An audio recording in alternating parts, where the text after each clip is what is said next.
2026-27 অর্থবছরের প্রস্তাবিত বাজেট নিয়ে আজ জাতীয় সংসদে প্রাণবন্ত আলোচনা হয়েছে। বিরোধী দলীয় সদস্যরা এই বাজেটকে ঋণের চাপে ফেলার উদ্যোগ বলছেন, আর সরকারি দলের সদস্যদের দাবি বাজেট জনমাধ্যম হয়েছে।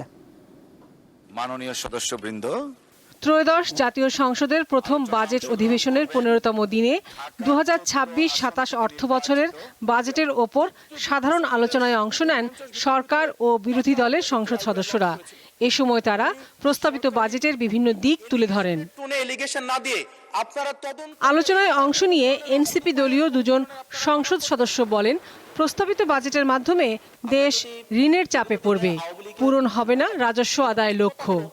এই বাজেটটা ঘোষণা করার আগেই সরকার তার এই 3 মাসের সময়কালের মধ্যেই 2 দফায় তারা বিদ্যুৎ এবং জ্বালানির দাম তারা বৃদ্ধি করেছেন, এবং যখন বিদ্যুৎ এবং জ্বালানির দাম বৃদ্ধি করা হয়, পাশাপাশি এই জিনিসটা পরিবহন সেক্টরে যেমন প্রভাব ফেলে, তেমনি করে উৎপাদনের ব্যয় বৃদ্ধি করে সমস্ত জিনিসপত্র দিতে দামগুলো বৃদ্ধি হয়ে যায়। মাননীয় স্পিকার, অর্থাৎ সরকার শুধু বাজেট ঘোষণা করার পরে জিনিসের দাম বেড়েছে ব্যাপারটা এমন নয়, সরকার ক্ষমতা গ্রহণ করার পরেই বাজেট ঘোষণার আগে থেকেই জিনিসপত্রের দাম বাড়ানোর যে মেকানিজম সেটা শুরু করেই বাজেট ঘোষণায় বসেছে। মাননীয় স্পিকার, সারা দেশে বা বিগত রাজস্ব কালেকশনের যদি আমরা হিস্ট্রিটা দেখি, 10 থেকে 12% জায়গায় সরকারের কাছে এমন কি মেকানিজম রয়েছে যে মেকানিজমের মধ্য দিয়ে প্রায় আমরা 75% আমরা রাজস্ব নতুন করে আমরা সংগ্রহ করতে পারবো। মাননীয় স্পিকার, অন্যদিকে সরকার দলীয় সংসদ সদস্যরা বলেন, সরকারের সঠিক নীতির কারণে অর্থনীতি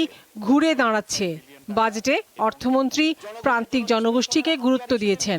বাজেটের মূল 3টে ব্যাপার খুব সামনে এসেছে। একটা, শিক্ষা, সবচেয়ে বেশি বাজেট হয়েছে। তারপরে হলো নিরাপত্তা, সামাজিক নিরাপত্তা। শিক্ষাতে 1,37,000 কোটি, সামাজিক নিরাপত্তা 1,44,000 কোটি, তারপরে স্বাস্থ্য হলো 69,000 কোটি।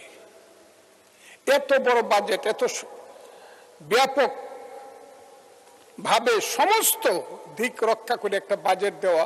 সরকারের সঠিক নীতিমালার কারণে দেশের অর্থনীতি স্থিতিশীল রয়েছে।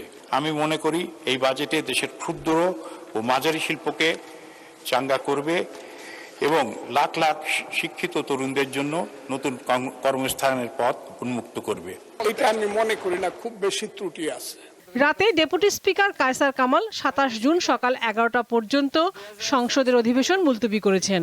আপনাদের সহযোগিতার জন্য অসংখ্য ধন্যবাদ। লাবণী গুহ, দীপ্ত সংবাদ, ঢাকা।